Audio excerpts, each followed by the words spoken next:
Hello and welcome to the Ice Guys. This is the show that takes you into the world of the National Hockey League. Every game, every day, from a betting perspective.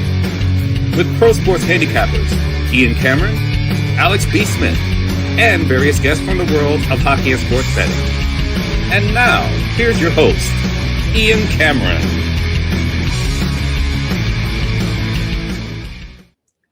Welcome to the Ice Guys, Thursday, April 9th. Ian Cameron with you. Alex B. Smith will be here in just a moment as well, and we are all set. We are ready for a massive Thursday NHL slate. 14 games on tap. We've got teams that can clinch playoff spots tonight. Multiple teams could be punching their Stanley Cup playoff ticket tonight with a victory, and in some cases, other things happening in order to get them into the playoffs. So we've got just a ton of games on tap. We've got basically multiple games where it's teams battling for getting in the playoffs, like a Philadelphia-Detroit, which is a huge game. Nashville-Utah, huge game. Anaheim-San Jose, huge game. Columbus-Buffalo, huge game. Buffalo battling for the Atlantic Division title, so there's still a lot to play for the Sabres, and of course the Jackets trying to get in, and of course you got a first-place showdown for the Atlantic Division with two of the teams tied for first in the Atlantic in that three-way race with Tampa and Montreal going head-to-head tonight. So it's just an incredible night, incredible slate, and just a perfect slate to have a betcast for this Thursday night. Not to mention, don't forget about the Frozen Four, college hockey. National semifinals, North Dakota versus Wisconsin, Michigan versus Denver. We've got boots on the ground. Matty Robb is at T-Mobile Arena in Las Vegas, taking in the Frozen Four semifinals today. So he might actually make a little cameo appearance tonight on the betcast, just jumping in to say hello from T-Mobile, site of the Frozen Four. But it's going to be one hell of a betcast. We're looking forward to it for sure. It's going to start at 6:45 p.m. Eastern time, okay? 6:45 p.m. Eastern time. So just want to make sure you note the start time. We are starting 15 minutes earlier than the 7 p.m. Eastern because of the fact that we have the early game. You know, there's the Leafs and the Islanders. First game off the board is going to start just before 7 p.m. Eastern. So that is going to be that's why we've got this betcast at 6:45 p.m. Eastern tonight. Looking forward to it. DM or email, of course, me or Alex for a spot on the betcast, and we will send you the link for it so you can join us live on camera on the stream. And I have to reiterate this because some people do get confused. When we say DM or email us for the link, we're talking about the link to be on the betcast, on it.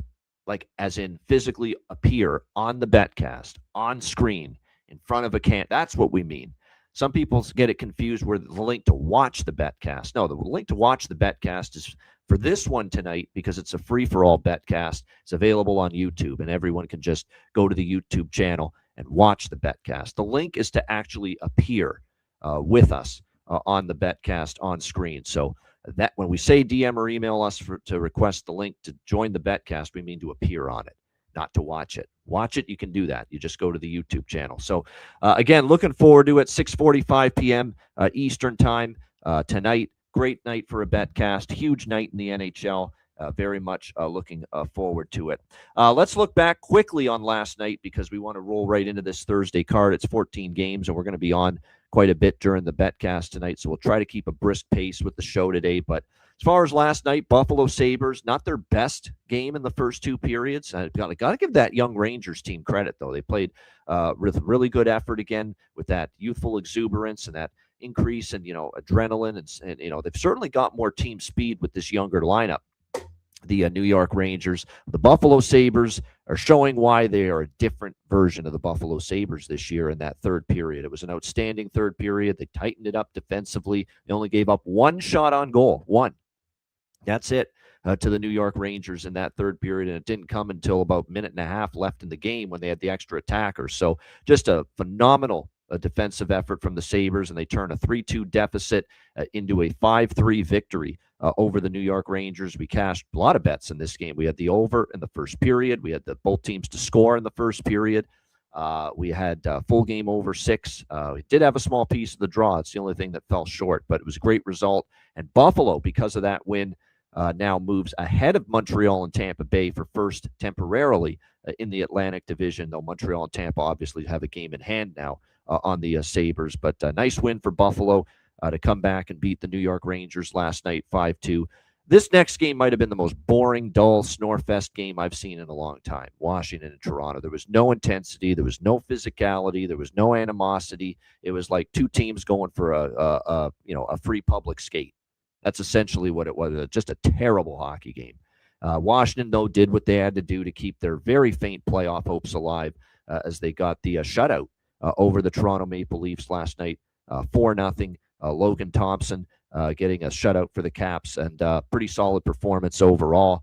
It was a tough game from an injury standpoint for the Leafs. Brandon Carlo, Dakota Joshua.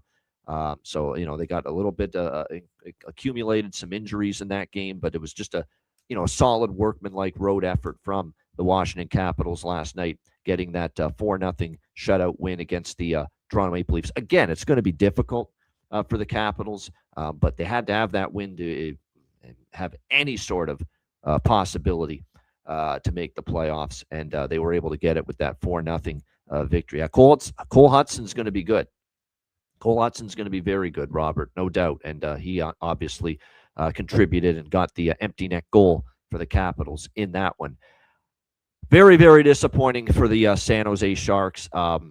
Even when they got the first goal from Celebrini on the power play, the first period just wasn't very good. They only had 3 shots on goal. They were outshot 8-3. They were down 2-1. Their penalty kill has really had a problem lately, and it had a problem once again last night as they gave up 2 power play goals to the Edmonton Oilers. And how about Connor McDavid? 5 Edmonton goals, and he factors into all 5. 5 Edmonton goals and a 5-point night for Connor McDavid last night. Absolutely spectacular from him in last night's game. And that goal that he scored where he went around everybody, beat the defense, that was a spectacular goal, of course, but that was just horseshit defending, horseshit by the San Jose Sharks as well on that great individual effort that McDavid had on that. I think it was the 4th Edmonton goal that made it to 4-2 at the time. But yeah, just disappointing for San Jose. And then in the third period, to only muster up 4 shots in a game and you desperately need as you try to make the playoffs, and all you can muster is 4 shots in the third, and you get outshot 26-14, outplayed the majority of that game, struggle so much defensively. They were a horror show in their own end last night. They were an absolute nightmare defensively, San Jose, and it's tough to watch it. Tough to watch it because this young team has made so many strides forward. They've made so much progress this year as a team. But clear as day last night, sometimes with these young teams, you're just not ready to meet that moment yet. That's what it looked like to me with San Jose. There's another gear, there's another level you've got to get to in these biggest of pressure spots late in the season, especially as a team trying to make the playoffs. And this young San Jose team just couldn't get there last night. And it's a sign that, remember, this is a very young team still. There's been so much progress made with this great core of Macklin Celebrini and Will Smith, William Eklund, Igor Chernyshov. Michael Meese is going to be a good one. But that was one of those games last night where it became evident, there's still some growth. There's still some development that has to happen here for the San Jose Sharks, and they weren't ready to meet that moment. The moment, like last night, requires you to be at your best, be good. The details have to be good, and the details couldn't have been any worse. I'm talking about the defensive details for San Jose. God, some of those breakdowns last night were atrocious, but you have to remember this is still a very young team, and sometimes you just are not ready yet to have that big moment, that big win, and elevate your level of play to where it needs to be in a pressure massive moment like that. And I think we saw that with San Jose last night. And I don't want to say they're done because they've got obviously tonight it's paramount when they play the Anaheim Ducks that they win this game. And Anaheim's scuffling right now. So the good news is they get an Anaheim team that can't get out of their own way, have lost 6 in a row. So maybe San Jose can, respond tonight and get back on track. But it's certainly going to have to be better, a lot better than what we saw last night from them in the 5-2 loss to the Edmonton Oilers. Right now, San Jose, 81 points. They have 5 games left They still do have a game in hand on Nashville. Keep that in mind. That's why it's not over yet for San Jose. They're still 3 points back of Nashville, but they have a game in hand still on the Nashville Predators. Not to mention, they would Nashville, they would not have the tiebreaker. So they'd have to finish ahead of Nashville, but they do have the game in hand. It's a huge game for them tonight against Anaheim. And like I said, Anaheim's lost 6 in a row. So there is the door open for San Jose to bounce back, but we'll have to wait and see on that when they play the Ducks tonight. Like I said, 3 points out, but that was a costly loss last night.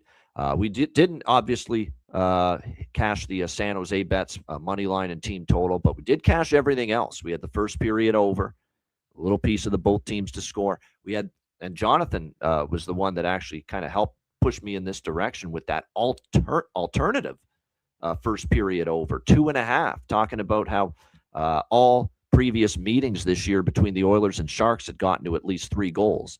And it happened again last night with the 2-1 first period. So to get that, and that over 2.5, when I bet it, it was plus 220.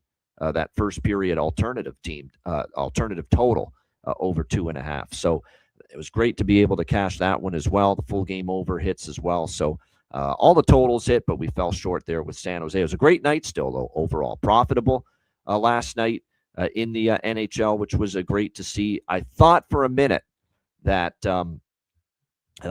we were going to cash with Wenberg, because that Wenberg shot the puck from the point, went through everybody. It was a wrister that got through everybody, got past Connor Ingram for a goal, but it was Kiefer Sherwood that redirected it. That looked for a minute like it might have been Wenberg's goal for the bargain bin, but alas, it was not the case. But still, overall, a very, very solid Wednesday night as far as the results for the short 3-game slate. All right, let's get to it. It's a massive card. And it's 14 games. Like I said, we don't want to be here for 2 hours or even an hour and a half. So I'm going to try to keep this brisk, or a good pace here with these games. We will begin with the Toronto Maple Leafs and the Peter DeBoer era beginning again for the New York Islanders, as the Leafs will take on the New York Islanders in the head coaching debut with the Islanders for Peter DeBoer. Total 6.5. Islanders minus 250. Home favorites here in this game tonight between these two teams. Obviously, look, coach bump, first game after a coaching change. We're always, at least I'm always interested in backing the team in that first game after a coaching change. However, you are talking about a minus 250 favorite here in this game, which leads you to be a little bit concerned about how the hell do I find value, with the Islanders in a spot like this. First of all, let's talk about the situation. The Islanders, this is significant this late in the season on an Olympic year when they've been trying to cram all these games into a short period of time. It's a significant positive development that the New York Islanders have not played since the weekend. This is a team and that's the reason I think Matthew Darche was very comfortable, even with just 4 games left in the regular season, of making the coaching change, because he knew that there was this gap in the schedule, this break for the New York Islanders from when they last played Saturday night in Carolina, lost 4-3, their 4th straight loss, leading to the dismissal of Patrick Waugh, that he knew that this team was going to be off from Saturday to Thursday and have time to bring in DeBoer, run practice with the team for a few days, get a little acclimated with the squad, with the group. If he wants to make any tweaks or adjustments to the system, and I don't know if they're going to do too many adjustments and tweaks to the system. We saw, Tortorella, when he came in, and replaced Bruce Cassidy, said, I'm not going to freaking revamp the fucking system, this late in the season. And I think Peter DeBoer is probably going to be in that same realm of thinking here, where it's just going to be, we make little subtle adjustments, but we're not going to overhaul things, this late into the regular season. So the bottom line is he's got a chance now to, meet the players, get, introduce himself, run some practices. That's all very, very good for the New York Islanders. That's what you call a bet-on situation. That it's not just he's in there the very next day, and that's what it was with Tortorella. Like, he's in there the next day and they're playing.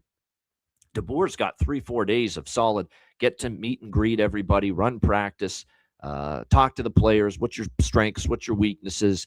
How do you think you'd best fit, in the lineup, that kind of thing. He can do all of that now and be and have this team in a better position for success immediately right after the coaching change. So that's the good news for the Islanders. What I'm going to do is, and look, everything will be posted later on Patreon for Patreon members. Patreon.com/Ice Guys. We'll have the full card posted on the Patreon page, sides, totals, player props posted later. But I will have some kind of blend here of New York Islanders first period puck line -0.5, plus 120. That I'm interested. Definitely the one that's going to be the lion's share of the betting exposure here. And unfortunately, this price has just skyrocketed. But earlier in the day, I got the New York Islanders team total over 3.5. I got it at a much better price than we're seeing now. I got it down around -135 with the Islanders team total over 3.5. It's like -150, -160 now in most spots. We do have the Betcast tonight, and great timing here with Alex joining us because, as he'd probably say, wait for the first couple minutes maybe, and you'll get just a little bit better team total number and price there with the Islanders if you want to wait. And you don't want to lay the -150, -160. Yeah, first period, first goal, absolutely. I like that for the New York Islanders. Even that price is crazy. You're looking at -130, 135 with that. Normally, even on a favorite, you're looking at +110 on average. So I know. Yeah, so it's almost like the odds makers actually kind of know what's going on here with the Islanders and the coaching change. Now, I still bet it, but you're right. It's not a great price. But yes, I did take that along with the first period puck line. That's not a great price either. It's like +120 with the Islanders first period puck line. And I'm also on the Islanders team total over. I'm starting with that pregame, and then we can always take in the game on the Betcast tonight, move from there, and make some decisions while we're watching the game unfold. By the way, we had a comment on the YouTube video yesterday for yesterday's show. Someone saying, I'm new to this show, which is great. And I've noticed that. We're seeing an influx of new viewers and listeners commenting. Appreciate that. It's amazing, which is great to see the growth continuing. He asked, is this show plan? I like the show. I was impressed with you guys and with the content and the product. But do you guys plan on addressing any first period bets and first? Are we? My goodness, we talk first period bets every day on this show, man. We're the show for you. We are the show for you. If you're asking us that, yes, absolutely. First period bets, sides, overs, especially. A big part of what we do and the big part of the profits we try to accumulate here in the NHL season. So, yeah, don't you worry, my friend. First period bets, trust me, we've got you covered on this show. Alex, how are you tackling it here in the Peter DeBoer era debut, Leafs Islanders? Gotta wait and see with all these. Literally priced out of everything that we're looking at. And when I woke up today and saw, I grabbed a little piece of that -120 for Islanders to score first goal first period, but then it climbed up 125. Like I said, now I'm seeing 135 at MGM. That's just a ridiculous price in a sense. But like I said, the books have kind of felt like, okay, Toronto's out of it. The Islanders, slam dunk spot with a new coach bump, and they've adjusted everything accordingly. So even if you want to wait a couple minutes to play first goal, first period, hope that nothing happens in the first couple minutes, maybe you can get that knocked down. But yeah, I can't bet anything else pregame right now with this contest. And you obviously want to just see from the eye test perspective, what is this team going to look like with DeBoer? Are they going to have that energy bump? Maybe they don't. Maybe with that change and so little time left, maybe that's, it doesn't always have to work out like it's working out with Vegas. This could be the complete opposite. Toronto jumps out early and all of a sudden they look like a good team. So I want to wait for this one. We got the Betcast, it's the first one up. So nothing official from me for you. Now, as I mentioned in the recap, Brandon Carlo, Dakota Joshua both got injured and left the game last night against Washington. They're both out. So, a couple of injuries for Toronto. And we thought, and obviously Anthony Stolarz, the big one. I mean, you could tell right away with the groin injury, that's what it looked like to me, that it was bad. Like he was writhing in pain when he got injured last night in that game against Washington. Joe Woll had to come in, take over. Now, the decision was either going to be we run Joe Woll back again tonight, start him again, second straight night, or we call up one of the Marlies goalies, and the Leafs decided not to call up Dennis Hildeby this time, though. They've called up Artur Akhtiamov, who is going to make his NHL debut tonight for the Toronto Maple Leafs. And the reason is simple. Apparently, the Leafs really like this kid. They want to see him in a game with the parent club before the end of the season. And right now, from all indications, he's played as good, if not a little bit better, with the Marlies lately than Dennis Hildeby. So they wanted to give Artur Akhtiamov that start. That's the little fly in the ointment for this Oh, we got to unload on the Islanders' sentiment here tonight in the first game after the coaching change. You got a new young kid making his NHL debut. Sometimes the team wants to actually play hard for the kid, which the Leafs might try to do. I'm not trying to say them give you reasons to bet Toronto, obviously, but I'm just saying pause, to give you some pause at least, because the kid was playing well with the Marlies. Now, again, this is the NHL, and this is a team we expect to come out flying tonight that he's going to be facing. And they're probably going to throw a lot of rubber at him, knowing the Leafs' propensity to give up a lot of shots on goal. But it'll be interesting to see how it goes for young Artur Akhtiamov here for the Toronto Maple Leafs in his NHL debut. But that's obviously a big development. What a spot for him. You're throwing him in there for his NHL debut against a team that's just made a coaching change. The teams usually come out storming with their hair on fire in these spots. And this young kid's got to make his debut against that tonight, Alex. Trial by fire. That's insane. You have not only a team with a coaching change, but a team trying to fight for their playoff lives on top of it with a few games left. So maybe, and that's the thing. If he can rise to the occasion, and we always talk about this too, you have goalies who they get thrown in there that not much of a scouting report on them. And so, like I said, there's changes on both ends that make this game very interesting. So. Yeah, there's no question about that. Yeah, I don't mind what Perlo's saying there. Take the kid over saves in the first period. Absolutely. Like I said, I think that, if he probably will get bombarded early. You would think there's going to be high volume of shots throughout the game, first period, potentially. And we know Toronto's been hemorrhaging giving up shots, so it's not the worst way to go. As far as props, you got to be careful with that. You have to be careful with that look too, because if he's not ready, and then all of a sudden he's giving up 2 goals on 4 or 5 shots, make a change. Then that could change. So. Yeah, that could change. And do they make a change? And obviously, because Joel Woll is backing up tonight, so like I said, they could make that change if things get a little tough for the young kid early. I like Anders Lee to score. I like Simon Holmstrom to score. It looks like Peter DeBoer's got Holmstrom on the top line from all indications with Horvat and Lee. So Holmstrom and Lee, I think, have good value for goal props tonight. Ritchie is on the second line with Barzell and Braden Shen. Braden Shen, we've talked about, had actually been one of their better offensive players. Kind of feels like a Matthew Schaefer game, too, because he's against Toronto. I think he played well against the Leafs last time he played against them, too. And for Toronto, the one I'd consider is, again, Easton Cowan. And by the way, Luke Hames called up from the Marlies as well. He's going to enter the lineup for Toronto as well, and Michael Pezzetta. So it's Hames and Pezzetta that are going to draw in up front for the Leafs. And I believe it's going to be Troy Stetcher drawn into the lineup on the blue line for the or Benoit. It's one of those 2 guys. Whoever was out last night, they're coming in to replace Brandon Carlo, who's going to miss this game tonight for Toronto. All right, next up, we've got Philadelphia and Detroit.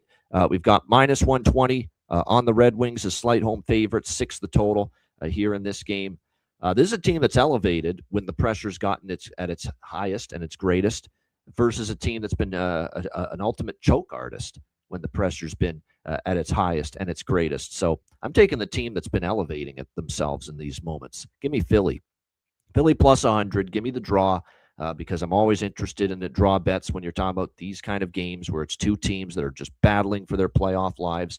The Flyers suddenly have themselves in a decent spot. Now, they're not out of the woods yet, but 92 points, 3rd in the Metro, 3 points clear of the New York Islanders. Remember, the Flyers have 2 different pathways to get into the playoffs. It's not just, finishing in the second wild card spot and battling Ottawa, Columbus, Detroit for those spots.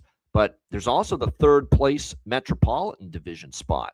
That's their other path to get into the playoffs, where really all they have to focus on is finishing ahead of the New York Islanders for this Philadelphia Flyers team. So, like I said, I'm going to go with the team that's been showing up and stepping up, not the team that's been frittering away and finding ways to lose. Give me the team that's been finding a way to win. Philadelphia here, plus 100. Give me the draw as well in this one. Alex will be back in a moment. We'll get his thoughts on this game. As far as props for Flyers and Red Wings. Here I am. Oh, there you go. All right, good stuff. Yeah, he's playing at less than 100%, so he's going to be in and out a little bit during the show today. But what do you think here, Philly, Detroit? Try not to throw up on air, honestly. I like the Flyers here at even money, and I will take a little sprinkle on the draw. I'm not as crazy about the draw on this one. I think the Flyers could really maybe take care of business here in this spot. And the way Detroit's just kind of falling apart, it wouldn't shock me one bit if they're hanging around early and then the Flyers can pile it on late. So Flyers even money. Little sprinkle on the draw, so which would also mean a little sprinkle of Flyers to win in overtime or shootout as well. But the main crux of this is Flyers should take care of business, get 2 points. Like you mentioned, they've got 2 ways to get in. Ideally, they still have an outside shot at getting that second spot in the Metro, if I'm not mistaken. I think they need a little extra help there, but they could possibly get home ice in that first round matchup, which would be huge, especially if you're talking about playing Pittsburgh. So it's a big game for the Flyers.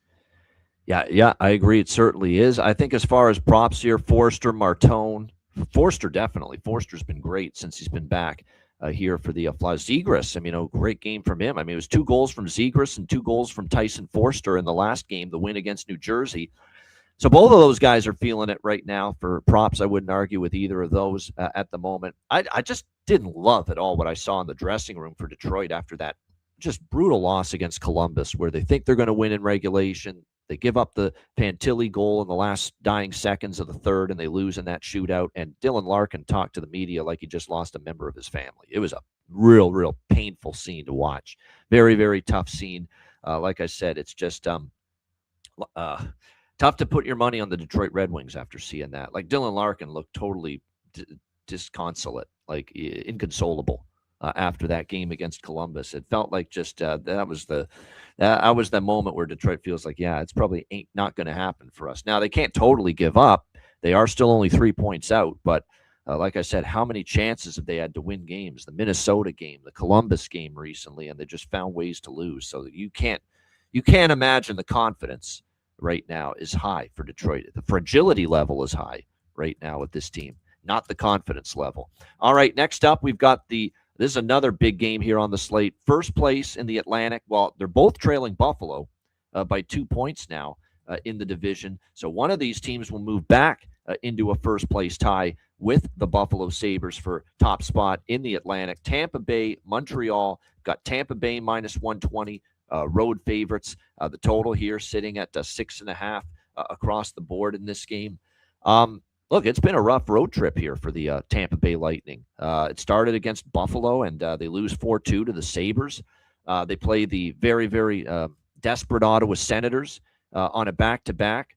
Jonas Johansson in net didn't help the cause all that much, but 6-2, they end up losing to the Ottawa Senators. And John Cooper was very truthful after that, saying, we've had, obviously, some injuries and some players that have been out of the lineup and missing for us. And you can't deny that when you're talking about Brandon Hagel, who's missed the last few games. Pontus Holmberg now on the injured list too, because he got injured against Buffalo, didn't play against Ottawa. He's still out. Brandon Hagel, though, has been upgraded to no, he won't play. They were hoping maybe he'd be back, but no, he will miss his 4th straight game tonight for the Tampa Bay Lightning with that lower body injury. And Brandon Hagel's a huge loss. We all know how good he is offensively, just the energy he provides, physical player, good on the forecheck. Just, he is a player that can get a team going, when things aren't going well. And they certainly miss Brandon Hagel's impact on this Lightning team right now. So he remains out. He'll miss his 4th straight game. And now Anthony Cirelli is going to miss another game, too, for the Tampa Bay Lightning. He didn't suit up against Buffalo on Monday night. He was a late scratch there, and this will be his 2nd straight game out of the lineup for the Tampa Bay Lightning. So there's some real issues right now for Tampa Bay. I think it's a gettable game for the Montreal Canadiens here with Jakub Dobeš slated to start net. My one concern here is Vasilevsky's really played well against Montreal in his career. Vasilevsky has had a ton of success in his career, but it looks like, and very good numbers. Will that continue tonight? That remains to be seen. But there's some issues right now for the Tampa Bay Lightning at this point in time. So we'll have to wait and see. Actually, you know what? I just realized the Cirelli little news alert that I got was for the Ottawa game the other night. I don't know if we've got him. Don't have him confirmed either way yet for tonight. So Cirelli could still play here tonight in this game for the Tampa Bay Lightning. Brandon Hagel on the other side.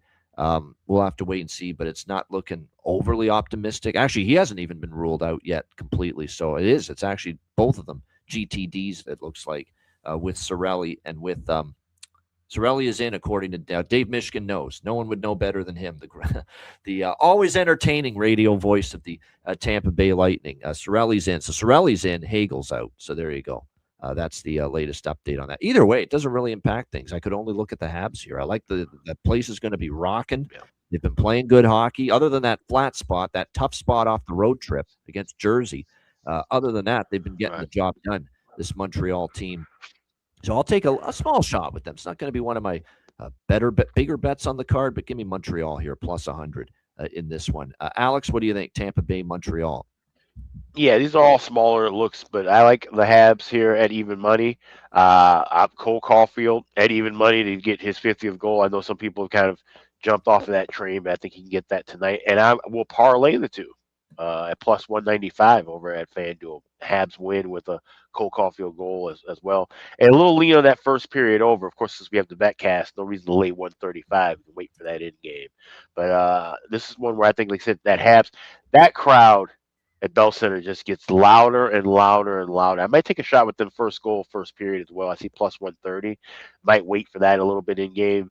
But they can get that first goal, get that crowd going and rolling on their side, then they could easily beat the Tampa Bay team. This is a Tampa team that, they're showing some flaws now. And I've been questionable about them the whole time. Even though they were winning when, they were battling through all the different injuries they were having on the blue line, but there were still some question marks, of whether, with the big games, this isn't the same Tampa team from 3-4 years ago. They can be beaten in this spot. We saw that with Buffalo. We saw that with Ottawa.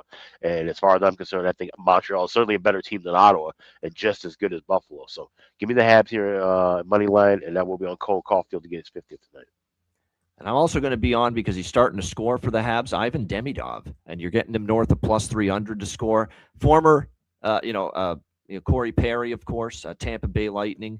He scored last game for the Lightning, probably go in that direction as well. And Nick Paul, this is another team Nick Paul has scored against in the past. So again, Perry facing one of his many former teams tonight. As well. So Corey Perry, give me Nick Paul again. Nick Paul, we all kind of had an inkling maybe he would score the other night against the Ottawa Senators, and he did. Nick Paul, Ivan Demidov, Corey Perry, Cole Caulfield. Is this the night he finally gets his 50th goal of the season? So those are definitely some of the goal props I'm looking at. If this total were to fall to 5.5, I would bet the over. I'm not taking it, though, at 6.5. Something tells me this could stay under. I think Dobish could play well. Vasilevsky does have good numbers against Montreal in the past. It was 4-1 the last time they played in Tampa. And it is revenge for Tampa. Montreal beat them down in Tampa Bay 4-1 at the end of March 31st in that one. And it actually was Vasilevsky in net, although keep in mind, 2 of the goals were empty net goals. He really only gave up 2 goals in that game against Montreal. Keep that in mind. But like I said, he still played very well against Montreal in the past. So it is revenge for Tampa, but I caution you, Tampa Bay had also multiple, spots where they were trying to avenge a loss against Buffalo, and they didn't get it done. Remember, they lost the 8-7 game. They lost again down in Tampa, and then they lost again to Buffalo just this past Monday, 4-2. So they were in revenge spots there too. Against Buffalo, and they didn't get the job done. So, yeah, I'm on the Habs there at plus 100. All right, Pittsburgh, New Jersey. We've got even money, minus 110 both sides, 6 the total. Right away overnight, I got a over 6 minus 120. Now, those aren't available anymore. This basically went to 6.5 everywhere overnight and this morning. So only 6.5s now, but we're riding it. This 15-2 over streak for the Pittsburgh Penguins in their last 17 games, 15-2 overrun for Pittsburgh. We're back on it tonight. I got it at 6. I still like it at 6.5. I think it goes over here in this game. Now, New Jersey has actually alternated wins and losses the last few games, and they're off that 5-1 loss to the Philadelphia Flyers in their last game. So is this their spot to bounce back and win? Because if you go back to March 26, this team's gone win-loss, win-loss, win-loss, win-loss. And if you follow the pattern, it means they win tonight. But I don't think they're going to win tonight. I like what I'm seeing from Pittsburgh. They've won 4 of the last 5. The offense is just soaring right now. They scored 14 in the back-to-back wins against Florida over the weekend. They've scored 5 or more in 4 of their last 5 games as well going into this one tonight. So I think Pittsburgh I like the mentality, man. They've had this, we're going to take care of things mindset. I know New Jersey's had the back and forth wins and losses, but Philly meant business the other night against them, and they put it to New Jersey and beat them 5-1. I'm on the Penguins here, minus 110 in this one. I'll probably split it with the team total as well, because this Penguins offense is a machine right now. Everyone's contributing. Everyone's chipping in. The power play's been good. It's a cheap price. It's actually over 3.5 plus 118. It's a really good price on that Penguins team total. And, of course, I love the full game over, which is the one I like the most. Obviously, 15-2 run to the over for Pittsburgh. Alex, what do you think here, Penguins Devils? Yeah, I missed those early sixes, so I'm going to wait for that in-game. That'll be my live look, but pregame minus $1.10 is a fair enough price to lay with Pittsburgh. They're the better team. I think New Jersey, for as well as they've played the last couple of weeks, I think we started to see them kind of maybe fade out and play out the string here. So Penguins money line pregame, and then we'll wait for that over again. Yeah, like I said, I think I think Pittsburgh wants to step up and get it done tonight, and they are. And now, I am still worried about the goaltending and the defense. It's still not great. It's not the '90s Devils here. This is not, and there's not the Minnesota Wild of the 2000s either with Jacques Lemaire when they were a defensive juggernaut. That's not the case with this group. They're still a little leaky on the back end, Pittsburgh, but their offense it's good enough to overcome that. We've seen that repeatedly from them. They're healthy now. They got Crosby, Malkin back, of course, for several games now. Ricard Raquel cannot be stopped. Right now, his streak continues as far as putting the puck in the net. Believe now we're at 5 straight games for Raquel where he scored, and you're still getting plus 210. It's not bargain bin, but plus 210 for a guy that scored in 5 straight games is still a great price. It's not bargain bin price, but it's still a great price for someone that scored scored a goal in 5 straight games. You're just not really supposed to get plus 210 very often with players in that kind of a surge and a streak scoring goals, but you can still get plus 210 with Ricard Raquel, which is great right now for Pittsburgh. You can also look at Anthony Mantha, Igor Shinikov. We've talked about these guys and how they've been rock solid for the Pittsburgh Penguins offensively during this run. And I'm going to throw one out there too. This one is going to surprise some people, I would think, at least just a little bit. How about Elmer Soderblom? He has scored in back-to-back games. He scored in both games against Florida over the weekend. Elmer Soderblom, 10-1, plus 1,000. Worth a shot. He scored in back-to-back games, looking to make it 3 straight with a goal. Why not at plus 1,000 at DraftKings for Elmer Soderblom here for the Pittsburgh Penguins? The one for New Jersey that stands out, talked about Connor Brown. Jack Hughes is obviously a threat to score every night. He's been amazing since the break. But if you're looking for value, going back to my old friend there, Cody Glass Repair, Cody Glass Replace. Cody Glass has scored in back-to-back games for the New Jersey Devils, and you're 3 of the last 5 games as well. And you're getting him at plus 480 at Bet Rivers to find the back of the net. So there's some good value here, especially Soderblom and Glass, if you're really looking for a little bit of value at this point in time. Addison, if you're like the goal in the first 10 minutes, and we do think there'll be goals early in this game as well. 9-1 streak for Pittsburgh, goal in the first 10 minutes on the road, and New Jersey 9-1 home streak for the goal in the first 10 minutes. So there you go. Good streaks, good trends to be aware of. All right, Florida Panthers and Ottawa Senators. We've got Ottawa minus 330, it looks like here. As home favorites. Total here 6.5 across the board. Ottawa, man, these are a couple of big-time, big cojones wins that they've had the last couple. Carolina, now the Carolina spot was fucking brutal for the Hurricanes. We documented that very well. But still, you have to go out there and get the job done, not buckle under the pressure. And Ottawa was able to do that, and they followed it up with a very decisive win against Tampa Bay, 6-2 the other night. So, boy, if the Ottawa Senators really move to, certainly improve their chances of making the Stanley Cup playoffs. Yeah, that's a bad job by me. I should have mentioned this with the last game as far as injuries. Luke Hughes has been shut down for the rest of the season for New Jersey. So just quickly going back to that game for a second. Yeah, he's out for the rest of the season for the Devils on the blue line. They've shutting him down. Someone was very, very very, very cold when it came to Luke Hughes. I saw someone on Twitter make the comment and the little snide remark that finally Luke Hughes is now a shutdown defenseman. Wow. Yikes. Shots fired. My goodness, the guy's been out for the rest of the year, and someone makes a comment like that. Wow, it's pretty cold. But Siegenthaler, Hamilton, Chalowski, Kovacevic, Dillon, and Nemec are going to be the 6 defensemen tonight in this game for the New Jersey Devils. All right, back to Florida, Ottawa. The big news is Thomas Chabot's back, and we're already starting to see this blue line get a little bit healthier. Jake Sanderson came back over the weekend, and he's been great since he's been back. That's their best defenseman. And probably the next in line is Thomas Chabot. And this is beyond incredible that he's even playing tonight, because Travis Green said it this morning that this defenseman, Thomas Chabot, they expected him to be out a month. And this injury was at the end of March, and they expected him to be out a month with this injury. They weren't anticipating him to be back until maybe in the first round of the playoffs sometime. And maybe at that moment, they thought that was the best case scenario. But Thomas Chabot has gone from maybe being out 4 to 8 weeks as of March 26th to being back and in the lineup. They put plates and screws into him to try to get the range of motion where it needs to be and the strength up so that he can be in a position where he feels like he can be strong enough and good enough and be able to play at an impactful enough level to be able to help this team.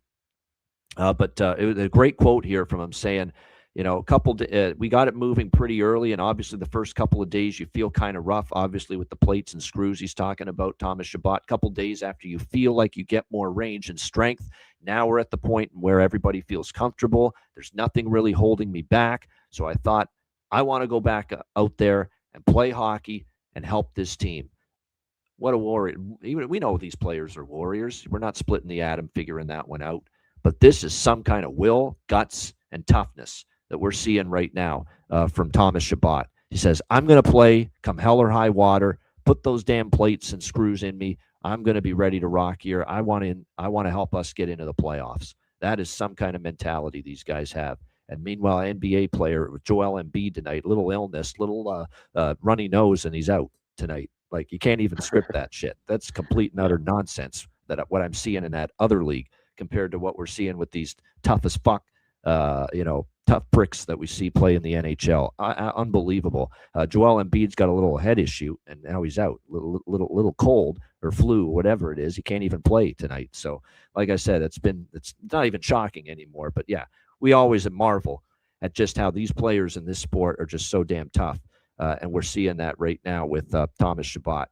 Florida, we know they're a mess defensively. And look, they've got everybody out. We're not going to rhyme off the names, but you know the players that are out. You know it. I mean, it's like basically 90% of the impactful players for this team are out of the lineup right now for the Florida Panthers. The only ones that are really left are, Bennett and Verhaeghe up front. That's about it. And on the blue line, they still have Gus Forsling, but other than that, the blue line's ailing as well right now for Florida. So I'm going to run it back. We've been picking on Florida with team totals for their opponent. That's what I'm going to do here, over 3.5. Now, it's pricey. You may want to wait on this because I'm seeing it up to minus 160 in some spots. I laid a small piece of the over 3.5 here. Let me see what it was at. Again, this is moved, though, because early this morning, the reduced juice shop that I love, and unfortunately not everybody, especially in the States, can get to it. It's Pinnacle. And oh my God, it's still minus one. It hasn't moved from the moment I bet it. It's still minus 134 on the Ottawa team total over 3.5 at Pinnacle. Yeah, I mean, if you have access to that book, holy shit, you bet that team total at that book. It's like 30 cents cheaper than it is everywhere else. So yeah, I like Ottawa team total over 3.5, definitely. It's really the only thing I've moved on in this game. I always say with Florida, you can't bet their full game under, but you always wonder if Florida's going to do enough offensively for the full game to go over. And right now we're talking about how this Ottawa team right now is playing pretty well defensively. Allmark's had a nice couple of bounce-back games as well. So I like that Ottawa team total over 3.5. I know it is the system play, Jonathan. I know. It's system play. I probably will have to bet it just because of that. Florida first period goal because it's the system, minus 300 or greater favorite. It has been very, very strong. And look, maybe early in the game we do see a little adrenaline for the Panthers. And then they fade as the game goes on. So, yeah, I'll take it. It's the system. So give me Florida goal in the first period as well at -108 to go with the full game. Team total over for Ottawa. Alex, what do you think here? Florida, Ottawa. As usual, I'm going one step further. I'm taking Florida first goal, first period, plus 200 available at FanDuel. And, like I said, you give me a coin flip kind of bet at 2-1 odds, I'll take that. Like I said, if Florida's going to show any life, it's going to be early in the game. I can see this being all Ottawa after that. They did score first against Montreal the other night. I just remembered that. They did. Yeah, so they could have that early first punch, but that's the only thing I can look for betting wise here. Obviously, with this giant of a number with Ottawa, we can wait in game. And like I said, if we see Florida get that first goal, then maybe some other things will open up. But that's my only pregame bet here. Florida first goal, first period, plus 200 at FanDuel.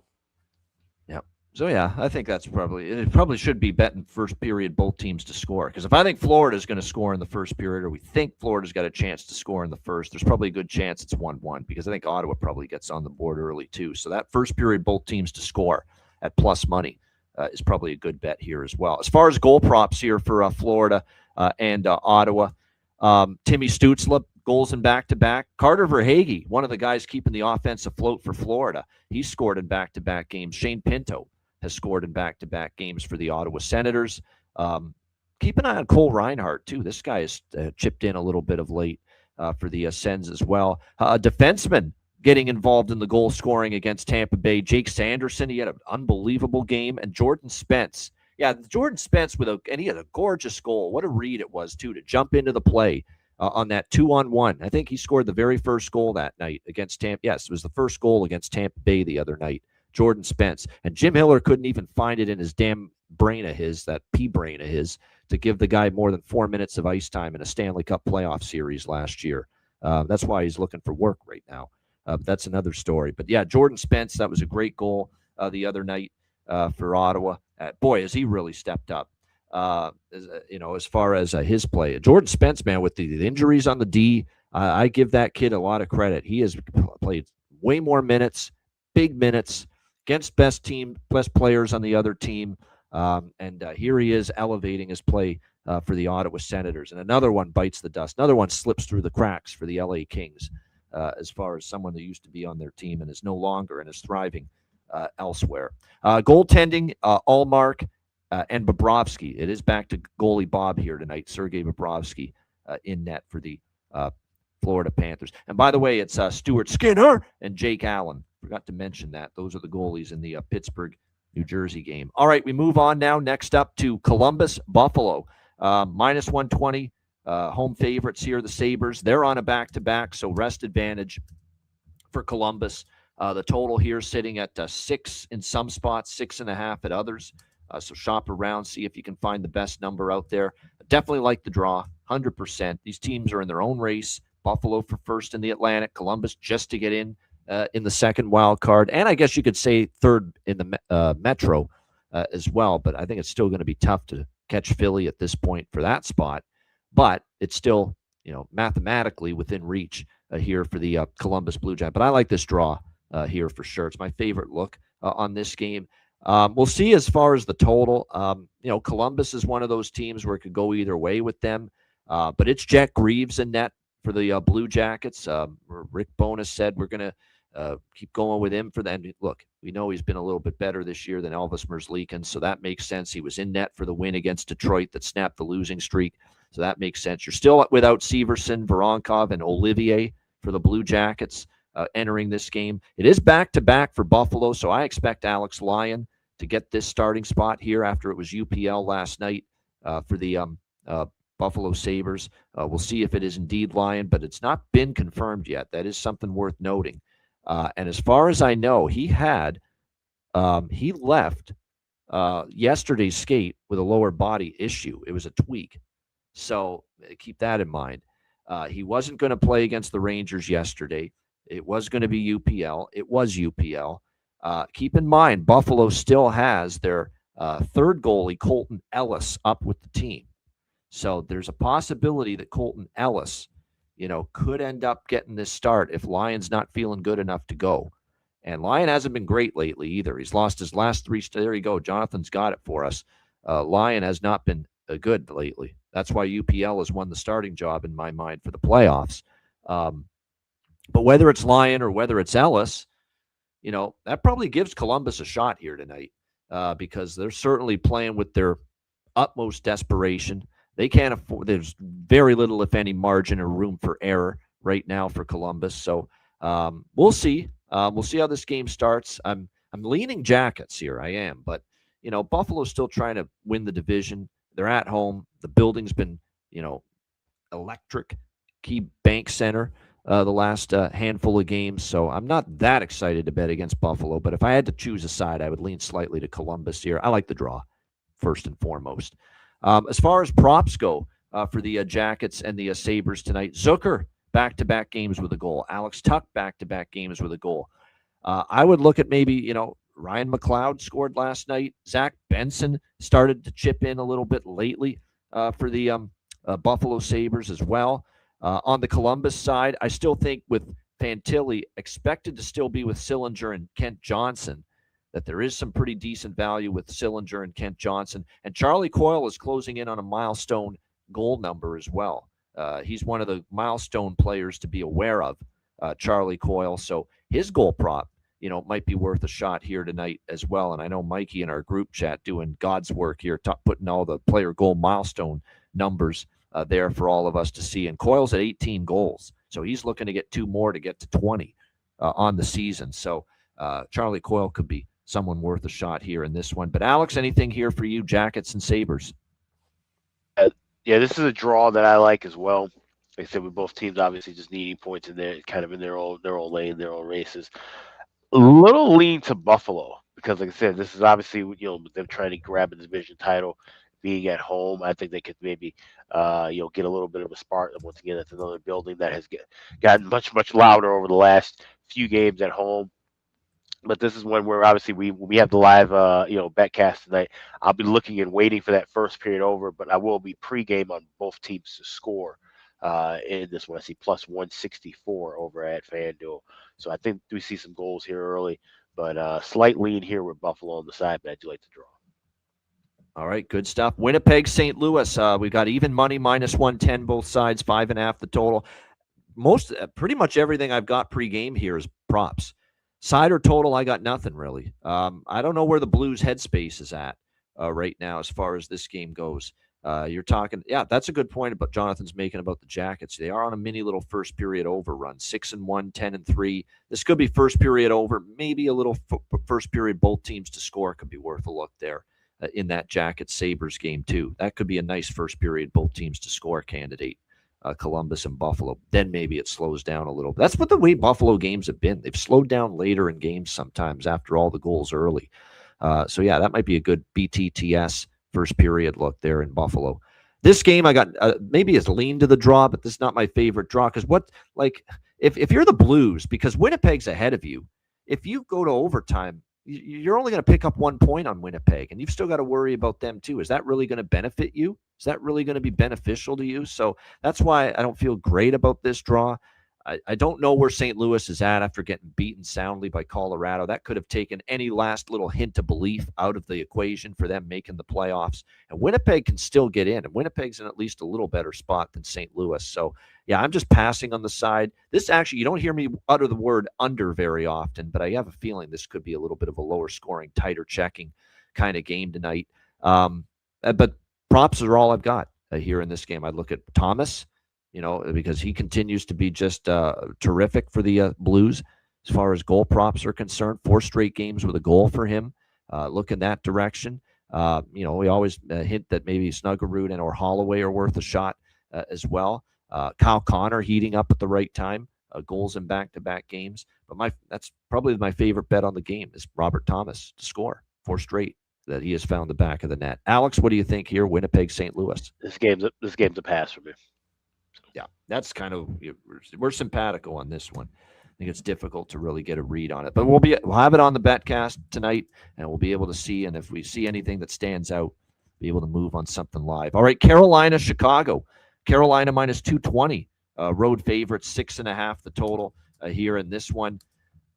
These are dicey spots because with Carolina and everything with where they're at right now in the standings.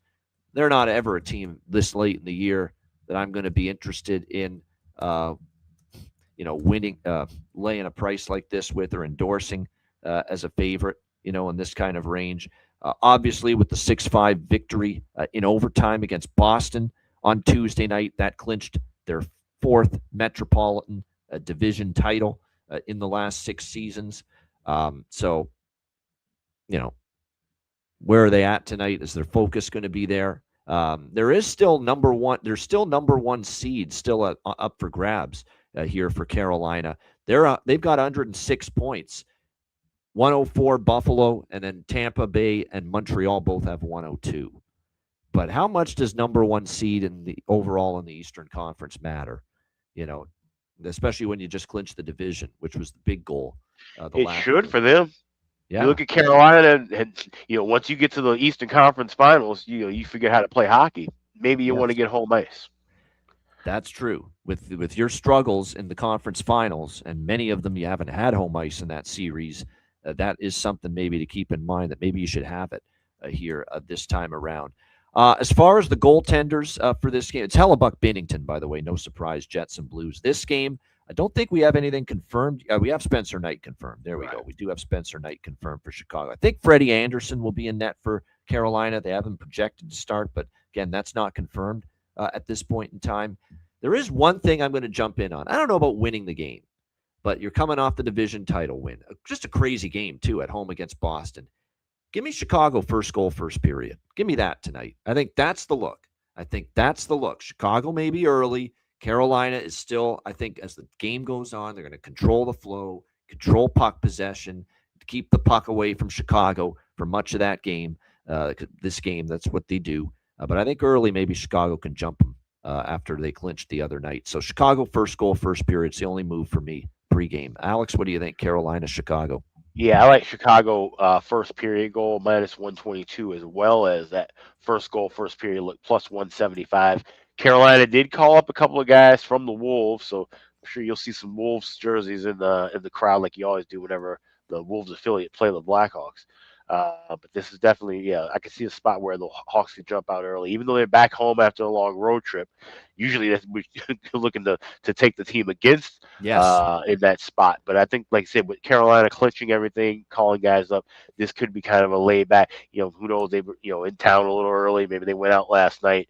No real pressure on Carolina to get 2 points in this game, but we'll just take it easy with the first goal, first period for Chicago, goal in the first period for Chicago, and then add anything else in game. Yeah, no doubt. So that's keeping one of the guys, by the way, they called up was the younger brother of Jacob Slavin, Josiah Slavin was one of those call-ups for the Carolina Hurricanes. He's a forward, not a defenseman, so they play different positions here, these two guys. But he was one of the call-ups. Rod's kid has been called up too, Skylar Brindamore, back up with the Hurricanes with this late season call-up as well. Now, we don't know if they're going to be in the lineup, and as of now, it looks like there's not many lineup changes here for Carolina tonight. But like I said, it's a little dubious here with them as a big road favorite in this magnitude, knowing they just clinched. It's all about in between the years. How important is it to them to go balls to the wall for first overall in the East? We think it should still be important to them, but do they think that? That's what you have to ask yourself. As far as props here for this Carolina and Chicago game, I'm going to go back to the well with Taylor Hall. It won't be bargain bin tonight, but I'm still going to take the goal prop plus 280. Scored in back-to-back games. Logan Stankoven's been rolling for Carolina. He's scored in back-to-back games, 4 of the last 5 games as well. So Logan Stankoven worth a shot in my mind here as well. Alex had a Ryan Donato bargain bin the other night. He scored last game. He's actually scored against Carolina before in the past. So maybe this could be a Ryan Donato kind of night here for the Chicago Blackhawks. Lardis and Teravainen are flanking Bedard. Maybe, Frondell got his 1 goal at home. Maybe the rookie, Anton Frondell, could be worth a shot here as well. So those are some of the props I've got my eye on there. All right, we move on to Minnesota and Dallas. Pretty important game here as these teams battle for that second spot in the Central Division, and whoever obtains it will obviously get home ice advantage in the first round series between them. We've got Dallas minus 120 home favorites, 6 the total here in this one. This one is interesting here because you got Dallas coming off the comeback win, obviously, against Calgary the other night. Now, I'll say this about Minnesota when it comes to them, because now we know it's going to be Minnesota-Dallas in the first round. Worst kept secret. We knew for months, really, it was going to be these two teams in the first round. I think Minnesota, roster-wise, personnel-wise, is in a better position to compete with Dallas in a first-round series this year. No question. I think they're going to be a tougher out for Dallas this year compared to what we've seen in years past. But it's almost like that black cloud over the franchise in playoffs in the first round just is something that's very difficult to get past. I mean, it's just this franchise has just been so utterly horrific in the first round of the Stanley Cup playoffs, for a decade or so. That's the one thing you got to just worry about in the back of your mind is Minnesota, just because Quinn Hughes is there, going to be able to change the narrative from the first rounds that we've seen in recent years. They are playing really solid hockey, but I caution you, Vancouver, Detroit, who's been floundering, Seattle's collapsed, those aren't a who's who of quality victories for Minnesota, but the Wild have won 4 straight. Dallas has been kind of up and down. Dallas is only 3-7 in their last 10 games, and their victories were Pittsburgh's a good win, Winnipeg, decent win, and then Calgary. So, there's questions about both of these teams right now and just, how well they're playing. Minnesota has played Dallas pretty well. They're 2-1 this year in the head-to-head matchups. They've played each other 3 times. Both of Minnesota's wins, though, were in Minnesota. The one game in Dallas was way back in October. It was 5-2 Stars. The last meeting last month was 2-1 Minnesota in overtime. I don't know. I have this weird feeling this is a tight checking game. And I'm not Mr. Under on this show. But I just have that feeling this could be one of those games. It's a little tighter checking. Now, we know Minnesota, the biggest overrun in the league this season was earlier this year. They have gone 4 of the last 5 to the over. So that overrun is starting to pick up again. But I just have a feeling in this game tonight, we could see a little bit more of a defensive battle, a little bit tighter checking. We do have Gustafsson and Ottinger confirmed in net for this game. So I'm not going to be on the over. I'm not really going to be on a side here either. Slightest of leans to Dallas. Maybe a look to the draw. Nothing strong, though. Alex, what do you think? Wild Stars. No, I like Dallas here. Give me Dallas minus $1.20. Give me Dallas to win in overtime or a shootout plus 550 because I do have a piece of the draw here as well. I think this is going to be a dress rehearsal game for the first round. And I think Dallas knows that being at home, we take care of business at home now. We get home ice later. And that's a mantra there. Maybe a little lean to that team total over 3.5, but I could think we can wait in game because, like I said, this could be a little bit of a tighter game. I don't like first period anything first period with this matchup, but I do think Dallas will come out and get the 2 points here in this contest. All right, great stuff. As far as props here for this one, Wild and Stars. This, by the way, is the ESPN. ESPN Plus has 2 games tonight: Leafs Islanders, and this is the second one for ESPN Plus. Minnesota Dallas. Boldy and Tarasenko. I like Tarasenko. He scored in back-to-back games. He's streaky. Plus 450. Very good price as far as his Vladimir Tarasenko is concerned. I like that. Give me putting on the Ritz, our guy, Justin Ritskovian here for Dallas. He scored last game. I think maybe he gets on the board once again here in this one tonight. One thing of note here is the Robertson, Johnston, and Rantanen are together. Colin Blackwell was moved up recently to the second line with Ben and Duchesne. So there could be a little bit of value with Colin Blackwell tonight if that remains the same. As far as head-to-head success, Jason Robertson's had a lot of success against Minnesota. Matt Duchene's had a lot of success head-to-head scoring against Minnesota. So plus 310 is out there with Matt Duchene. This could be a good look here tonight as far as goal props in this one for Dallas. Matt Duchene, who's had some history scoring against Minnesota. All right, next up, Calgary Flames, Colorado Avalanche. We've got Colorado minus 320 home favorites, 6.5 the total here in this game. I'm going for the gusto here. We're going for a score. And you want to swing for the fences in this business. Sometimes you got to do that in sports betting. You got to swing for the damn fences here in this game. Colorado, with that win against St. Louis, they clinched first in the Central, the division title, first overall in the Western Conference. I don't think they give a freaking crap about this game tonight, honestly. That's kind of what I think about Colorado. And plus, they have another home game after this against Vegas on Saturday night, ABC, nationally televised game. That's the game that matters to them. They just clinched everything the other night against St. Louis. Lowly Calgary rolling into town. This is going to, and we've continued to see this one up, one down mentality from the Colorado Avalanche. They beat Winnipeg. They lose to Winnipeg. They beat Calgary. And by the way, they thumped this Calgary team 9-2 just recently here at Ball Arena. It was last Monday, 9-2. And yeah, they were off that loss to Winnipeg. So they showed up in that game, and they still had to try to clinch the division at that point. Then they lost 8-6 to Vancouver, down spot, then an up spot. They beat Dallas 2-0, then a down spot. They lost to St. Louis Sunday night 3-2. We were all over that spot with the Blues. Then an up spot as they beat St. Louis 3-1 the very next game. Like I said, this is just, I don't think they give two shits about this game and this opponent tonight. I really don't. If they prove me wrong, so be it. But I'm going for the gusto here. Give me Calgary for goal in the first period. It's a system play anyway. Calgary goal in the first period. Calgary first goal first period at that great plus price. Calgary first period money line. Calgary full game team total over 2.5, which is at plus money. Really great plus price. And it's Mackenzie Blackwood, by the way, in net tonight for Colorado, who has not been as good as Scott Wedgwood lately. And give me Calgary money line here, plus 270. Give me that big frickin' money line price. Give me all of it on this Calgary Flames team tonight. And actually, Calgary, I think, shows up here. They got fucking thumped. Their teeth kicked in. Drilled. Fucking drilled. Destroyed by Colorado. It was 5-0 Colorado after the first period.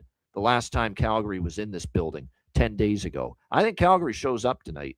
I think they give Colorado a good showing tonight, a game, and we're going to get Calgary that just, I think, more invested in this game than the Colorado Avalanche. So again, now these are not one unit bets across the board. This is a potpourri and a portfolio of pro Calgary bets that are all, quarter unit each pretty much. So I don't want to make people think I'm unloading here on the Calgary Flames, but I think this is a great late season situational spot where you can take advantage of a big underdog against a favorite that just may be completely and utterly disinterested and disenchanted tonight. So we're going to try to make a case for Calgary to make for a big stunning win here tonight. Alex, what do you think, Calgary, Colorado? I can't trust Calgary as much as you're trusting them, but I do like the system play. Calgary goal in the first period, Calgary first goal first period. With those prices, those are the only two things I'll have, and then add anything on in game tonight. Yeah, I mean, those are the strongest of the Calgary looks are probably the first period looks. Early in the game, right? Colorado's a little flat coming out of the gate. They just wrapped up everything pretty much in their last game against St. Louis, other than home, a home ice advantage in the playoffs, I guess, is the only thing that's left for them. But at the same point in time, do you trust Calgary for 60 minutes in that building? If there's an eventual wake-up call for Colorado, do they run them over as the game goes on? It's possible, but like I said, I think it's a nice situational live dog bet here with Calgary. Joel Farabee has scored in back-to-back games here for the Calgary Flames. Igor Sharangovich for the Calgary Flames, plus 475. He scored last game as well. Marty Necas has scored in 3 of the last 5 games for the Colorado Avalanche. So he's definitely been obviously heating up for them. And also for Calgary, I think there was one more I want. Yeah, Matvei Gridin and Morgan Frost. Those are the other two I wanted to mention playing with Farabee. They've both been kind of stepping things up for them offensively. Former player angle. I don't even hate that look either. Victor Olofsson here for Calgary. Used to be, obviously, with the Colorado Avalanche earlier this season. So, yeah, definitely actually last year, and then he moved to Calgary. So, and Blake Coleman, 1 goal shy of 20. So, if you want to look toward the Blake Coleman look, for sure. Parker Kelly, yeah. He's maybe starting to cool off because that's 2 in a row now. He hasn't scored, I believe. But is that really what the price? I actually may not bet it at that price. Is that really all it is? Plus 260 for Parker Kelly? Wow. Yeah, that's quite the adjustment here. Plus 260. Is that, I'm seeing Books are it starting to pay attention. plus 550 still at DraftKings, plus 525. You're getting gypped then at freaking Fanatics there. That's brutal. I mean, I'm still seeing 500s most places here for Parker Kelly. Well, one thing I can tell you, don't freaking bet it at Fanatics. That's for damn sure. But Parker Kelly, maybe one more try. One more shot there we'll give with Parker Kelly. All right, next up, Nashville, Utah. This is a big-time game, too. Two teams. Well, Utah can clinch with a win. Well, not just a win. Utah can clinch a playoff spot with a win in regulation against Nashville and a San Jose loss to Anaheim. So they do still need the San Jose loss component as well in order to clinch tonight. But there is at least a scenario on the table for the Utah Mammoth to make the Stanley Cup playoffs tonight. They're minus 160, home favorites here against Nashville, 6 the total here in this game. I mean, both teams need the points. I could argue there's some value with Nashville here, plus 140, but I don't know. That building was rocking. I like the vibes around the Utah squad right now. I don't necessarily love that Karel Vejmelka's starting again tonight, and he was not good at all against Edmonton the other night. And UC Saros, I'll be honest. I mean, Vejmelka's been a little bit spotty lately, and UC Saros is getting outplayed right now by his battery mate, Justus Annunen, who's actually been the better of the two lately in goal for the Nashville Predators. So I think it makes all of this, and the fact that it's Vejmelka versus Saros, makes me like my totals bets even more in this game. And you know what totals bets I'm talking about. It's the best over streak going in as far as first period overs in the NHL right now. 11 straight first period overs for the Utah Mammoth. Give me Nashville, Utah first period over for sure in this game. We're going to keep riding it. First period, both teams to score makes sense. Big game like this. Both teams maybe get on the board early. You blinked and you missed cashing the first period, both teams to score, and the first period over the other night with Utah Edmonton. So first period over 1.5 minus 124. First period both teams to score. Give me that full game over 6 minus 115 as well here with Nashville, Utah. Give me the draw. I don't know if I'll bet Nashville because I respect Utah. I like that home ice right now and the nice little the crowd's going nuts there. And I like Utah's form too much to bet Nashville, but I wouldn't say you're crazy to take Nashville. It's a plus 140 price for a team that's playing with their season on the line. So I don't hate it, but I like the way Utah's playing. So I'm going to be off Nashville, but give me over trifecta in this game and probably a little sprinkle on the draw as well. Again, 11 straight first period overs for Utah. Alex, I got to imagine you're probably on the same page. The exact same thing, over trifecta and the draw, but I will be playing a smaller piece of that first period over because it's 132, 135. So I'll play a little bit of that small and try and add on, of course, when we're on the betcast, try and get closer to plus money. But obviously, like I said, the best streak in hockey right now. Definitely have to roll with that first period over. And with Nashville, obviously showing some life and energy too. Both teams to score definitely live and valid. So, over trifecta and the draw, I got plus 310 with that draw price. Yeah, and that's actually 4-1 over streak in the series, head-to-head with the Predators and the Mammoth as well. As far as goal props, Clayton Keller, back-to-back games with a goal, scored the overtime winner against Edmonton the other night. Zachary Leroux, we keep talking about him because he's up with Stamkos and O'Reilly Auto Parts on that top line for Nashville, and he's been chipping in a little bit there for them of late. Evangelista, maybe a look there as well. But, Gunther for sure because he's closing in on a milestone. Keller, Krause, Yamamoto. I'm not going to give up on Yamamoto just yet, even though he didn't score the other night. And I think Logan Cooley, too. He's scored in 4 of the last 5 games for the Utah Mammoth, plus 200. And you know why all of a sudden this Utah team offensively has hit their stride and have gone to another level? We talked about earlier in the season how much they missed Logan Cooley. With Logan Cooley back, they've been just a different team as far as putting the puck in the net. They've scored 6+ in 4 straight games, Utah, during this 4-game win streak. And by the way, Michael Carcone has 4 goals in 6 games against UC Saros, says Jonathan. So that could be worth a shot as well. 7 straight full game overs, by the way, for Utah. It's 11 straight first period overs for the Utah Mammoth, but it's 7 straight full game overs now for the Utah Mammoth as well. So, yeah, that's why we like this over trifecta so much. All right, on. That's a great game, big game. On we go. Next game, it is Vegas and Seattle. We've got Vegas minus 190, road favorites, 6.5 the total in this game. The Seattle's another one of these teams that's been on these crazy first period overruns of late. 16-2, if I'm not mistaken, is what we're looking at with Seattle as far as the first period over. Now, the only concern here, we've been on these Seattle first period overs lately, is that the Vegas Golden Knights, who are their opponent tonight, they've actually gone 7 straight first period under. So a little bit of a pause here when you see that, because Vegas has kind of been trending first period under big time to the tune of 7 straight. So, yeah, I'll probably lessen the bet a little bit because of that, but I'm still going to get in on it because this Seattle team has been goals galore early. They often get on the board early, and they pretty much always give up at least 1 goal to their opponent early in the game as well. So I'm still going to take first period over, even though I'm going against that 7-0 first period underrun. I'm going to just say that the 16-2 first period overrun for Seattle, supersedes it, overrides it, if you will. So I will take that first period over.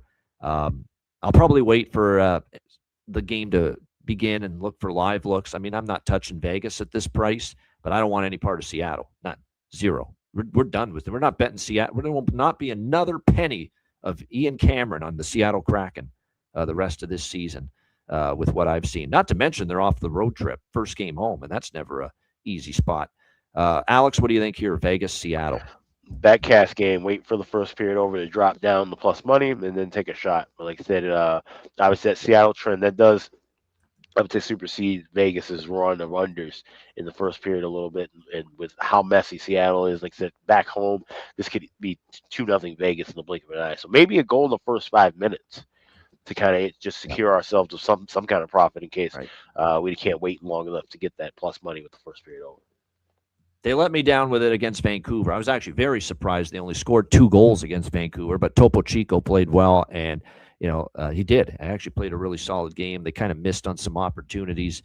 But the price is good enough that I'm actually going to tack on Vegas team total over 3.5, plus 102 at pin. That's a really good, to get plus money on Vegas team total over 3.5 with the way the Kraken are defending right now in front of their goaltenders. And regardless of, it is going to be Joey Decord tonight, but like I said, they've given up 5, 6, 4, 6 in their last 4 games. I mean, every team's gone over their team total against them in the last 4 games. So give me that Vegas team total over 3.5 plus 102. This, by the way, big news here in net for Vegas. John Tortorella starting Adin Hill tonight. This is pressure now on Adin Hill. Okay, Carter Hart has come in here the last couple games, and he played well against Edmonton when you beat the Oilers 5-1. He got you a nice 2-1 victory against Vancouver the other night. There's some real pressure to perform tonight on Adin Hill. Let's see how he stands up and responds to it, because I think he sees that Carter Hart is threatening to take his playoff starting spot away from him. Threatening. I'm not saying it's going to happen, but I'll tell you what, if Adin Hill spits the bit and struggles tonight and has a rough night, that's going to get that conversation going even more. And remember, John Tortorella's got history with Carter Hart. They were together with Philadelphia, many years ago. So, this is up. Adin Hill's going to have to answer the bell tonight. He's got to have a big game, and he's got to show his brand new head coach, John Tortorella, who has much more familiarity with the other guy, Carter Hart, than he has with him, that he's going to be able to match what Carter Hart's done these last 2 games. I mean, say what you want about Carter Hart being rusty initially, but the last 2 games, he's given up just 1 goal in each of his last 2 starts.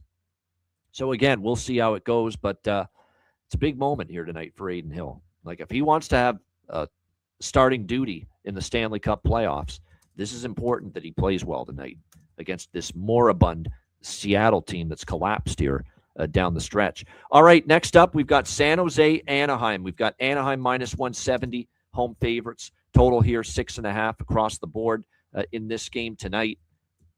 Gosh, minus 170. I get it that it's back-to-back for San Jose. They're kind of fading a little bit with what we've seen. I know they did beat Chicago 3-2, but that's sandwiched in between the loss to Edmonton last night, 5-2, and then the loss to Nashville over the weekend. I get that it's back-to-back for San Jose, and because of that, we got to jack up the price a little bit here on Anaheim, minus 170. But how the hell can I lay minus 170 on a team that's lost 6 in a row that just can't get out of their own way? Now, I will say this. If you believe in betting on a team where the process looks good, the process looked good for Anaheim against Nashville. It really did. You're going to see 5-0 shutout loss, and you're going to think that's absolutely brutal, but they should have won the game. I mean, they had 44 shots. They're snake bit offensively. They can't put the puck in the net. They're gripping their stick. They're too tight now when they get a scoring chance. They're missing that surgical, clinical finish. That last puck touch has betrayed them in recent games, and they missed Cutter Gauthier badly. He was just such a big part of their goal scoring for a while, and they obviously miss his production big time. So how do you lay minus 170 with a team that's lost 6 in a row? That being said, you got to think at some point, if the Anaheim Ducks bring the effort they did against Nashville, bring the effort they did against Calgary, because they lost to Calgary too, 5-3, but they outshot those two teams by a combined 82-44. 82-44 in those two games, the shots advantage for Anaheim. And you think at some point the puck's got to freaking go in for you. Will it be tonight? They're going to get asked about me in net probably. It's not actually confirmed yet, but on a back-to-back, I don't think they would go Nedeljkovic again. They got to see if Askarov can get things going here. Lukáš Dostal, he's been part of the issues too. He's got to be better, but again, the defending in front of him has been porous at times for Anaheim as well. So, but it's probably going to be Dostal, even though it hasn't been confirmed yet. You look at head-to-head with San Jose and Anaheim. We've talked about how, every time these teams have played this year, defense has had issues. All season, we've had 3 meetings. We've had first period over, first period both teams to score, and full game over cashing in all 3 head-to-head meetings this year with the Ducks and the Sharks. I think tonight could be the night Anaheim gets some offense going. I really think so. So I'm on that over trifecta. First period over, first period both teams to score, full game over. I like the draw a little bit here in this game as well, Sharks and Ducks. Remember, I don't want to say they're in their own race because Anaheim's kind of fallen back to the point where they could miss the playoffs. So technically they're in the same race now with San Jose just to get in. But still, Anaheim is high enough above the cut line where every point matters for them. So if they could get this game into OT, that's huge. Every point is big for this team as they try to snap this 6-game losing streak. And we have seen 2 of the last 4 meetings between them go past regulation. And each of the last 4 meetings have been 1-goal games between the Sharks and the Ducks. So they've been sniffing around overtime every time they played each other recently. So it's over trifecta, and it's the draw for me here. Alex, what do you think? Sharks, Ducks? Yeah, those first period and overlooks and both teams' score looks I'll wait for in game. Yep. But my favorite play here is the draw, plus 335. This is a great number when you said these two teams. They are somewhat in different races, but like you said, Anaheim, like I said, you guys take care of business. You need every point you can get. More than likely, you'll be, clinching a playoff spot. I think sooner than later. So plus 335. I like the draw, but I will be looking for that first period over 1.5, and both teams to score in game during the backcast. All right, there we go. Good stuff indeed. As far as props are concerned here for San Jose and Anaheim, I mean, I'm recycling the same Shark players, Graf and freaking Wenberg and Chernyshov and you name it, Misa. A lot of the same Sharks I've been looking at recently for goal props. We'll go back to the well with both of them here against, or all of them here, I should say, against Anaheim. Sherwood, probably worth it. Probably have to bet Sherwood. Sherwood scored in back-to-back games, and you're getting still a really good price, plus 400 with Kiefer Sherwood here for San Jose. For Anaheim, there is line blendering going on with our guy, Coach Q, trying to shake things up, get things going. Very interesting that it's looking like at the moment we could be seeing, and Jonathan's onto this, and I read it as well, that Olen Zellweger is practicing on the top line.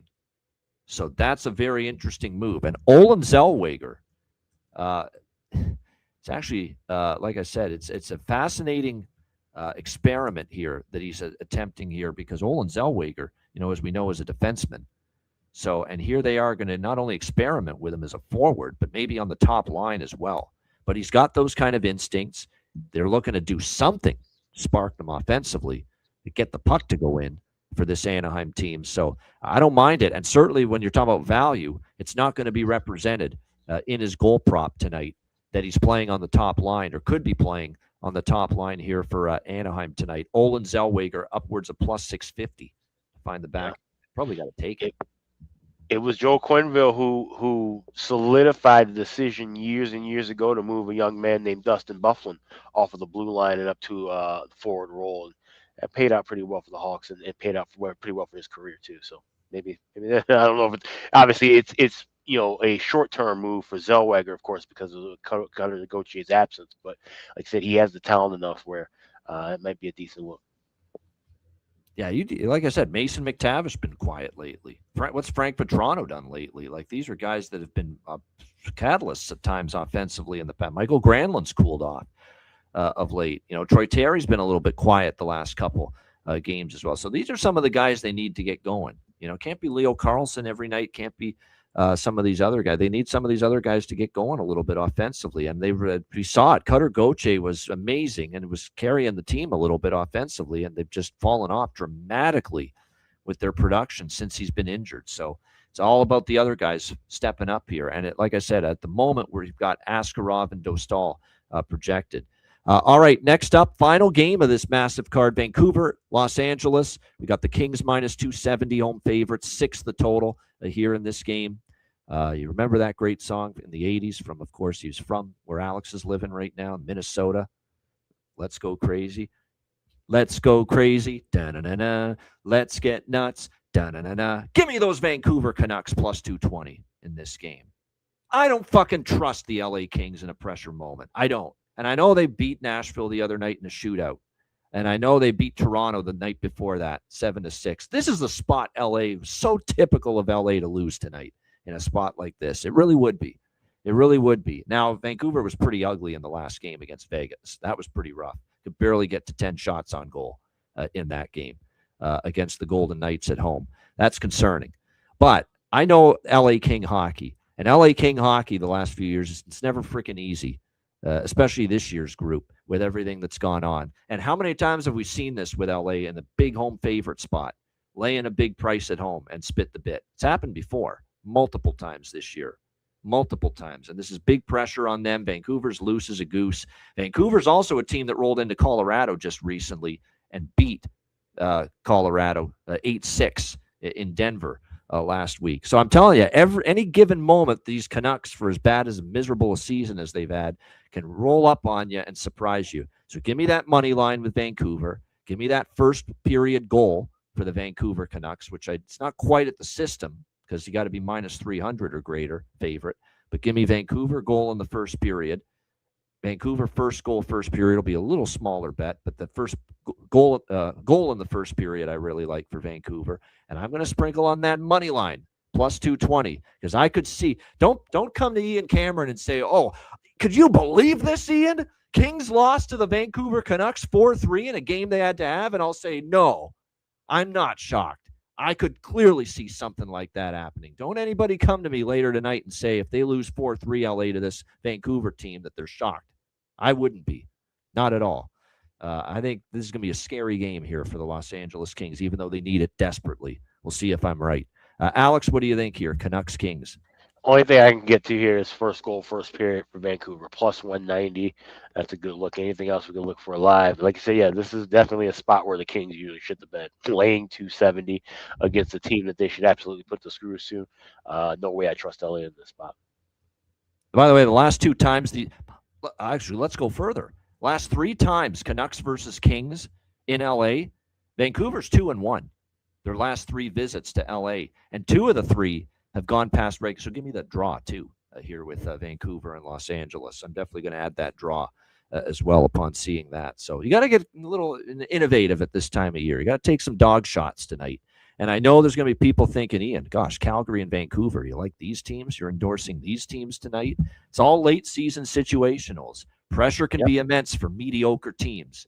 Right. I'm telling you, how many times over the years, Alex, mediocre teams, and the Kings are a mediocre team right now. Yep.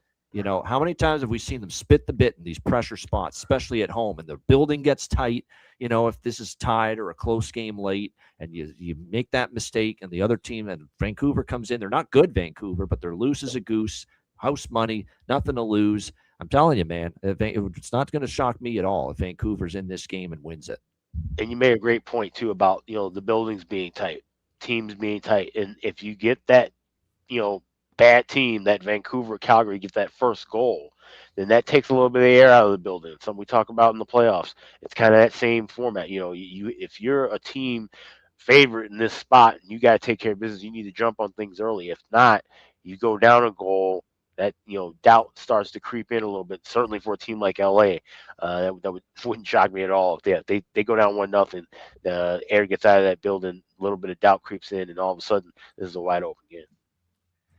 They're the Draw Kings, the Los Angeles Draw Kings. That's our new nickname for them. 4 straight have gone past regulation for LA. 7 of their last 10 games have gone past regulation. You're not going to see that very often. So, the Draw is definitely going to have to be part of this equation here for me with the Canucks and the Kings. Yeah, the over 2. I mean, we've been riding these LA overs, and Vancouver's been a bit of an over team too. But I'm going to see if I can get this maybe even at 5.5.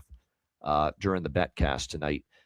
Probably we'll sprinkle on over 6 pregame, but we'll look to see if we can add a little bit at 5.5 if it falls that far. As far as props go for this one, Yoel Armia is actually one of the players. Yoel Armia and Scott Lawton are 2 of the more underrated foot soldier players on this Kings team. They've actually played well in these big games. So they're the ones I trust more. Armia, Lawton for the LA Kings. Keep that in mind. I think if I were to look at anyone on the Vancouver side for goal props tonight, you're looking at Drew O'Connor's on the top line with Elias Pettersson and Jake DeBrusk. There's probably a little bit of value there. So maybe look in that direction on Vancouver's side. That's about it there as far as Canucks and Kings. Like I said, I know you would think we're ending the betcast tonight. That's the very last game to start. Vancouver, LA. That's got to be a terrible game. Watch it not be a terrible game. Watch it be a sweat and a half for the Los Angeles Kings tonight. I'm fully expecting that. I don't think they're going to romp Vancouver 5-1. That's not in LA's DNA. That's just not. Now, I will say they're going to probably go with Forsberg tonight. I'm sure of it. Yeah. And Topo Chico's in for Vancouver again, Tolopilo. But he was good against Vegas. Could have been worse if not for Tolopilo the other night. And yes, Forsberg has been a step up from Kemper. But let's not put Anton Forsberg in the fucking Kelly Rudy history of LA goaltenders now for this team. Let's calm down a little bit. He's been better than Kemper lately, but still, I mean, that's not a spectacular, dominant goaltender we're talking about. So, and Jonathan's got a great point. The final home game for LA is next when they take on Edmonton Saturday, and that's going to be Anze Kopitar's final home game of his career with LA, and the family and the friends of Anze Kopitar will be there, and that's a big moment. So you shouldn't be looking ahead because you need these points, but it's something to factor into the equation. All right, great stuff. The betcast tonight, we can't wait. Cannot wait. 6:45 p.m. Eastern. Make sure you join us. DM or email me or Alex for a spot on the betcast, and we'll send you the link after it gets underway. This is a huge night of hockey, great night of hockey. Cannot wait for the live betcast. Get to wizardsportspicks.com. Check the daily premium picks on the site. Number 1 in the NHL, NBA, MLB going on as well. Check it out at wizardsportspicks.com. And, of course, patreon.com/Ice Guys. $10 per month. Goalie charts, totals charts, daily betting card, sides, totals, player props posted each and every day on the Patreon page. We also got the Jason Seed Player Suite interview posted. Check that out. It was a great interview. So make sure you watch that. We've got an exclusive Patreon-only betcast next week for the final week of the regular season. Date to be announced. So next week, though, we will have a Patreon-exclusive live betcast. So get on board. $10 per month. Patreon.com/Ice Guys. And also, check out the Ice Guys store, iceguys.myspreadshop.com. You've got 4 days left to save 15% off all items at the store. Just hit that redeem button at the home page, add your items to your cart, and 15% will be taken off the checkout. This is a great time to get you some merch right before the playoffs begin. Nice weather coming around in the springtime here, so take advantage of that 15% discount for the next 4 days. That's at iceguys.myspreadshop.com.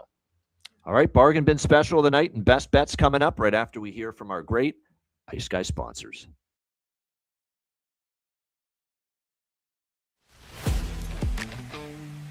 Wizard Sports Picks, featuring the finest handicappers in the universe. Sharp insights, trusted picks, and relentless results. We strive to help you become consistent winners. This is Wizard Sports Picks.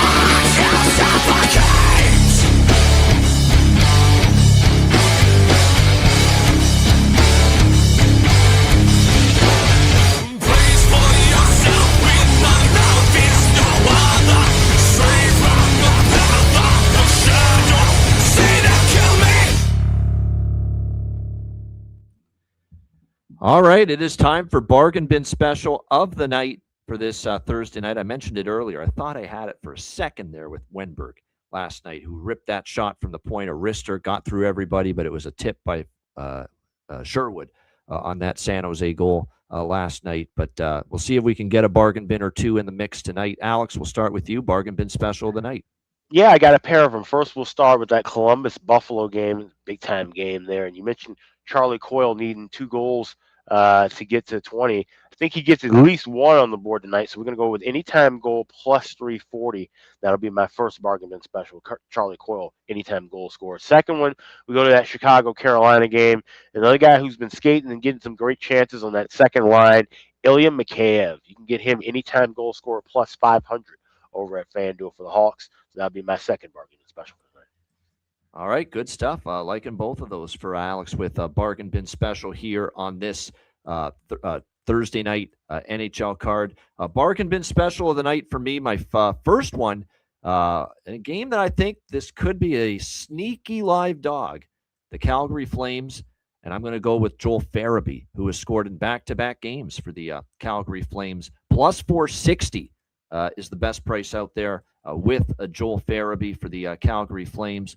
As far as bargain bin special for him. So we'll go in that direction with Joel Farabee. And the other one I'm going to go with is I didn't really consider him for bargain bin special, honestly, against Ottawa the other night.